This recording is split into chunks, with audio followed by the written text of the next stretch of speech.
जय हिंद साथियों, welcome to self study classes with Sumit Jain YouTube channel में आप सभी का स्वागत है। दोस्तों, हम पर्यावरण एमपी टेट पर्यावरण से संबंधित रोज आपको नई नई क्लासें लाते हैं। तो इसी में आज हम पेड़ पौधे और जीव जंतुओं से संबंधित ये हमारा अगला टॉपिक है। इसके पहले के बहुत सारे टॉपिक जो है आपको प्रेषित किए गए हैं, तो वो देख लें। और इस टॉपिक में आज हम महत्वपूर्ण कुछ चीज़ों के बारे में जानेंगे जो आपकी एग्जाम की दृष्टि से, एग्जाम पॉइंट की दृष्टि से आपके लिए बहुत ही महत्वपूर्ण है। मानव खोपड़ी में कुल कितनी अस्थियां होती हैं? तो 29 होती हैं। याद रख लेना। मानव शरीर की सबसे छोटी अंतःस्रावी ग्रंथि कौन सी है? तो पीयूष ग्रंथि है ना। और इसे मास्टर ग्रंथि भी कहा जाता है। सबसे छोटी अंतःस्रावी ग्रंथि भी है और इसे मास्टर ग्रंथि भी कहा जाता है, पीयूष ग्रंथि को। ठीक है। स्तनधारी में दुग्ध स्त्रावण को उत्तेजित करता है तो ऑक्सीटोसिन हार्मोन। जो स्तनधारी प्राणी होते हैं उनके दुग्ध स्त्रावण जो होता है वो होता है ऑक्सीटोसिन हार्मोन्स के कारण। ठीक है।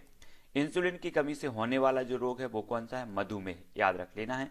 मानव शरीर में लैंगरहैंस की द्वीपिकाएं पाई जाती हैं, तो ये पाई जाती हैं दोस्तों अग्नाशय में। कहाँ पर? अग्नाशय। आयोडीन युक्त हार्मोन है थायरॉक्सिन। थायरॉक्सिन जो होता है वो आयोडीन युक्त हार्मोन्स होता है। नर हार्मोन्स टेस्टोस्टेरोन है। मादा हार्मोन्स एस्ट्रोजन प्रोजेस्टेरॉन है। गर्भधारण के लिए आवश्यक हार्मोन्स है प्रोजेस्टेरॉन। याद रख लेना है। इंसुलिन की रासायनिक प्रकृति क्या है? तो प्रोटीन है। ठीक है। इंसुलिन की रासायनिक प्रकृति पूछा जाता है। ठीक है। ये कौन क्या है? प्रोटीन है। ठीक है। अब कुछ और महत्वपूर्ण जाना है। भारतीय ब्रायोफाइटा विज्ञान का पिता कहा जाता है तो प्रोफेसर एस.आर. कश्यप को कहा जाता है। याद रख लेना। ब्रायोफाइटा विज्ञान का पिता एस.आर. कश्यप को कहा जाता है। भारतीय जीवाश्म वनस्पति विज्ञान का जनक बीरबल साहनी को, जीवाश्म वनस्पति विज्ञान का जो जनक कहा जाता है वो बीरबल साहनी को कहा जाता है। ठीक है। भ्रूण विज्ञान के जनक कौन है? तो प्रोफेसर पी माहेश्वरी है भ्रूण विज्ञान के। हरित क्रांति के जनक कौन है? तो डॉक्टर एम.एस. स्वामीनाथन साहब हैं हरित क्रांति के। ठीक है। और विश्व हरित क्रांति डॉक्टर नॉर्मन बोरलॉग हैं। और भारत की हरित क्रांति की बात करते हैं एम.एस. स्वामीनाथन है। ठीक है। और आधुनिक भारतीय शैवाल विज्ञान के जनक कौन है? तो एम.ओ.पी. आयंगर जे आधुनिक भारतीय शैवाल विज्ञान के जनक हैं। ठीक है। और आपसे अगर दुग्ध क्रांति के, श्वेत क्रांति के जनक माने जाए, पूछे जाए तो वर्गीस कुरियन साहब हैं, उनको याद रख लेना है। ठीक है। और भारतीय कृषि अनुसंधान संस्थान कहाँ है? तो भारतीय कृषि अनुसंधान संस्थान है दोस्तों नई दिल्ली में। केंद्रीय चावल अनुसंधान संस्थान कहाँ है? तो ये कटक में है। केंद्रीय पादप अनुसंधान संस्थान कहाँ है? लखनऊ में है। केंद्रीय खाद्य प्रौद्योगिकी अनुसंधान संस्थान कहाँ है? तो ये मैसूर में है। केंद्रीय औषधि अनुसंधान संस्थान कहाँ पर है? तो ये लखनऊ में है। तो इनको आपको याद रख लेना है। औषधि अनुसंधान संस्थान ये हमेशा पूछा जाता है ना। और कृषि से एक टॉपिक है आपका, तो कृषि अनुसंधान संस्थान आपको पता होनी चाहिए, नई दिल्ली में है। केंद्रीय चावल अनुसंधान एक कटक में है। ठीक है। केंद्रीय पादप अनुसंधान केंद्र उड़ीसा में है, लखनऊ में। और लखनऊ में औषधि अनुसंधान संस्थान भी है। तो ये संस्थान भी आपको याद रख लिए। ठीक है। यहां से क्वेश्चन महत्वपूर्ण बनता है दोस्तों। अब आपको पता होना चाहिए कि कौन जड़ है और कौन तना है। ठीक है। यहाँ पर जैसे कुंभी रूप, ये सलजम और चुकंदर जो होते हैं ये कुंभी रोग होते हैं, लेकिन यहाँ क्या क्या माना जाएगा? जड़ माना जाएगा, है ना। जैसे मूल तर्क रूप, गाजर इसे शंक्वाकार, लेकिन इनको क्या मानेंगे? जड़ का रूपांतरण जड़ से किया जाएगा। निम्न में से बताइए कौन सा जड़ है? तब आपको याद रख लेना है। इस प्रकार के क्वेश्चन पूछे जाते। ठीक है। और तनों के बारे में, भूमिगत तनों का रूपांतरण, तो हल्दी का रूपांतरण प्रकंद, अदरक का भी प्रकंद कहलाता है। ठीक है। हल्दी और अदरक ये प्रकंद के अंतर्गत आते हैं। कंद कहलाता है आलू। आलू क्या कहलाता है? आलू का तना कंद कहलाता है। प्याज और लहसुन को कहलाता सलकंद, है ना। याद रख लेना, यहां से पूछे जाते हैं। जमीकंद और अरबी के कहलाते घनकंद। ठीक है। तो प्याज और लहसुन के सलक कंद। ठीक है। आलू का कंद और हल्दी अदरक का प्रकंद, ये चीज याद रख लेनी है। तो ये क्या है? तना है। हल्दी अदरक तना आलू ये प्याज ये तना है। ठीक है। और ये जड़ है। तो याद रख लेना जड़ कौन सी है और तना कौन सी है। ठीक है। ये चीज आपको याद रखनी है, हमेशा पूछे जाते हैं। अगला देख लेते हैं। अगला कुछ महत्वपूर्ण और फैक्ट हैं। कुछ फलों के खाने योग्य भाग देखो।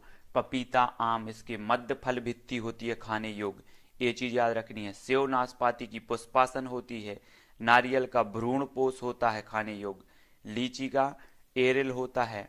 अमरूद, अंगूर और टमाटर का फल भित्ति बीजांडासन होती है है ना। नारंगी ये जूसी हेयर है। चना मूंगफली की बीज पत्र एवं भ्रूण होते हैं, है ना, खाने योग्य। तो ये चीज आपको याद रखनी है। एसिटिक अम्ल, देखो अम्ल एवं उनके स्रोत। तो एसिटिक अम्ल का स्रोत क्या है? सिरका। फार्मिक अम्ल का स्रोत है लाल चींटियों के डंक या बिच्छू के डंक, है ना। पूछा जाता है बिच्छू के डंक में कौन सा अम्ल पाया जाता है, या लाल चींटियों के डंक में कौन सा अम्ल पाया जाता है, तो इनमें पाया जाता है फार्मिक अम्ल, याद रख लेना है, ठीक है। साइट्रिक अम्ल, तो नींबू कुल के सिट्रस फल जैसे संतरा, नींबू, इनमें पाया जाता है साइट्रिक अम्ल, ठीक है, याद रखो। दही में लैक्टिक अम्ल, पालक में ऑक्सेलिक अम्ल, आंवले और सिट्रस फल एस्कार्बिक अम्ल पाया जाता है ना। विटामिन सी का स्रोत माना जाता है आंवला, बहुत सख्त है ना। सेव में पाया जाता है मैलिक अम्ल, और टार्टेरिक अम्ल इमली, अंगूर, कच्चे आम, इनमें पाया जाता है टार्टेरिक अम्ल। तो ये जो अम्ल हैं कौन से क्या में क्या पाया जाता है, ये चीज आपको अच्छे से याद होनी चाहिए, यहां से भी आपका क्वेश्चन बन सकता है। स्वस्थ मनुष्य शरीर का तापमान होता है 98.6 फ़ारेनहाइट, है ना। और डॉक्टरी थर्मामीटर से हम ताप माप सकते हैं तो 35 अंश सेंटीग्रेड से 42 अंश सेंटीग्रेड। प्रयोगशाला थर्मामीटर का परिसर है 10 अंश सेंटीग्रेड से 110 अंश सेंटीग्रेड थर्मामीटर का परिसर। मछली एवं जलीय जंतु उत्सर्जित करते हैं तो क्या करते हैं? अमोनिया उत्सर्जित करती हैं। पक्षी, छिपकली, सर्प जैसे कुछ जंतु अपने शरीर से अपशिष्ट पदार्थों का उत्सर्जन करते हैं, यूरिक अम्ल कहा जाता है उसे। मानव द्वारा उत्सर्जित अपशिष्ट पदार्थ यूरिया, है ना। प्रमुख तत्व वर्णक तथा उनसे उत्पन्न प्रभाव, यहां पर देखो तो ये तत्व हैं वर्णक, जो इनके प्रभाव देखो। मिर्च की तीक्ष्णता काय के कारण होती है? कैप्सेसिन, कैप्सेसिन के कारण होता है मिर्च की तीक्ष्ण।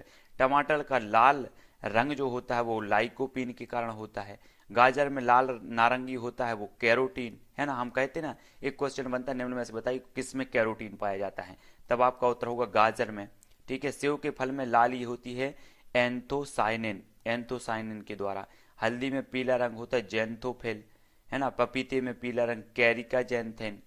करेले में कड़वाहट जो मेमोर्डिकोसाइड, है ना। खीरे में कड़वाहट तो कोकोरबिटेशन। प्याज में गंध तो एलाइल प्रोपाइल, है ना। डाइसल्फाइड एलाइसिन, लहसुन में गंध इसके कारण होती है। तो यहाँ से अगर कोई कोई क्वेश्चन पूछा जाए तो ये बिल्कुल सिलेबस के बाहर नहीं माना जाएगा, ये आपका बिल्कुल पेड़ पौधे वृक्ष से संबंधित ये माने जाएंगे, ठीक है। तो ये चीज आप सभी को याद रखनी है। अगला देख लेते हैं और भी महत्वपूर्ण जो बिंदु हैं आपके उनके बारे में, ठीक है ना। तो दोस्तों यहाँ पर हमें देखना मापक यंत्र एवं उनके प्रयोग। देखो वायु दाब मापक यंत्र उसे क्या कहा जाता है? बैरोमीटर। द्रवों का अपेक्षित घनत्व हाइड्रोमीटर। उच्च तापमान पायरोमीटर। आर्द्रता हाइग्रोमीटर, है ना। दूध की शुद्धता लैक्टोमीटर। भूकंप की तीव्रता सीस्मोग्राफ। और रक्तचाप मापन तो स्फिग्मोमेनोमीटर, है ना। तो ये जो है वायुदाब मापने मापक जो यंत्र है उनको भी आपको याद रख लेना है, ठीक है। रेडियो समस्थानिक व उनके निदान सूचक उपयोग। तो रेडियो फास्फोरस तो ये ल्यूकीमिया कैंसर निदान सूचक उपयोग है इसका, है ना। कोबाल्ट 60 ये ल्यूकीमिया कैंसर निदान सूचक उपयोग है। सोडियम 24 रक्त व्यक्तिक्रम प्रवाह की गति। आयोडीन 131 थायराइड ग्रंथि की सक्रियता और ट्यूमर की पहचान। आर्सेनिक 275, है ना, रेडियो समस्थानिक कहलाते हैं, ठीक है। परीक्षा उपयोगी तत्व भौतिक परिवर्तन, बर्फ बनना, मोमबत्ती गगलना, ऊर्ध्वपातन, चीनी का पानी में घुलना, ये क्या कहलाएंगे? और भौतिक परिवर्तन। रासायनिक परिवर्तन मोमबत्ती का जलना, भोजन का पचना, दूध से दही बनना, ये लोहे में जंग लगना, ये रासायनिक परिवर्तन कहलाते हैं, ठीक है। सांद्र HCl एवं सांद्र HNO3 को 3:1 के अनुपात में लाने पर प्राप्त ताजा मिश्रण को कहते हैं एक्वारिज्म।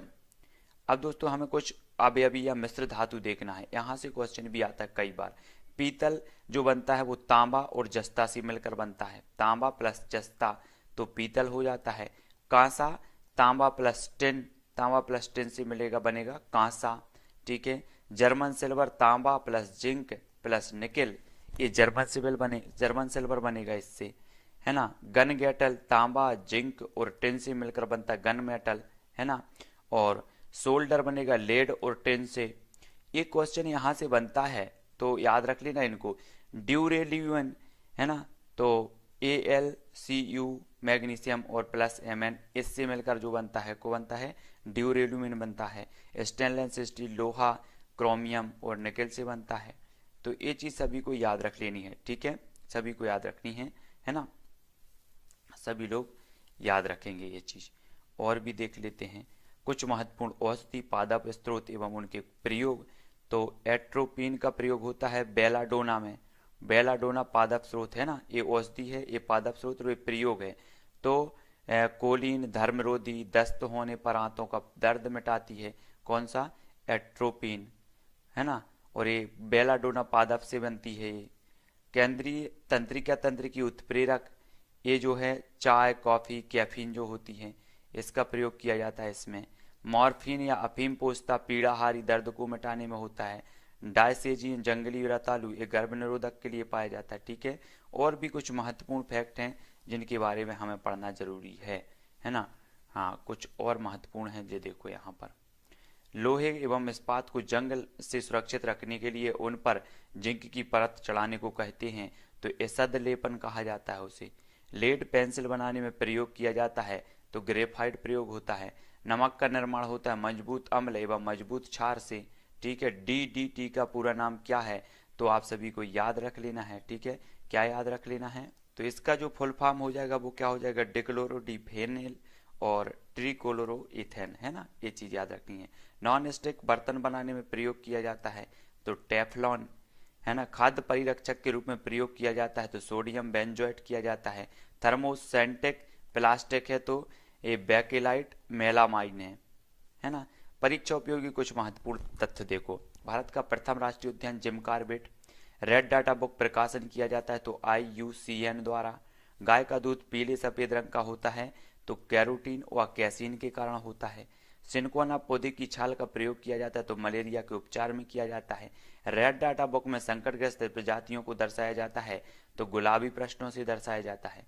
हंसाने वाली जो गैस है वो नाइट्रस ऑक्साइड है, N2O। मिशन इंद्रधनुष अभियान संबंधित है टीकाकरण से, तो ये चीज आपको याद होनी चाहिए, सारी के सारी जो महत्वपूर्ण तथ्य हैं, ठीक है। बहुत बढ़िया। तो यहाँ पर दोस्तों हमने बहुत सारी चीजों के बारे में याद कर लिया। कुनेन के बारे में, सिरपिंजे मलेरिया रोधी है, पुदीना चर्म रक्त कर है ना। और धतूरा शांतिकर है, उच्च रक्तचाप को घटाती है। भारतीय snake root, Pacific yew cancer रोधी है। तो इनके बारे में हमें थोड़ा थोड़ा सा जो है ज्ञान होना बहुत जरूरी है। ये कुछ महत्वपूर्ण तथ्य हैं, उनको आपको याद करना भी जरूरी है, ठीक है। तो यहाँ पर आज हमारा जो पेड़ पौधों से संबंधित, जीव जंतुओं और औषधियों से संबंधित जो टॉपिक था वो आज खत्म होता है, ठीक है। अगला हम और भी जो भी आपके टॉपिक होंगे उसके बारे में चर्चा करेंगे, ठीक है। कुछ महत्वपूर्ण प्रश्नों के बारे में चर्चा की, कुछ ऐसे थे कि कुछ मतलब बोरिंग करने वाला टॉपिक जरूर था कुछ, लेकिन ये सारे के सारे आपसे जो जड़ों वाले हैं, तनों वाले, ये सबसे महत्वपूर्ण है। यहाँ से क्वेश्चन एक पूछ लिया जाता है अगर आप पर्यावरण से संबंधित हैं, ठीक है। तो वीडियो को लाइक जरूर कर देना, और बहुत सारे जो है आपके पर्यावरण की वीडियो विस्तृत रूप से डले हैं पूरे कोर्स के, तो वो जरूर देख लेना, और वीडियो को लाइक करके सब्सक्राइब कर लेना जो भी नए साथी हैं। जय हिंद।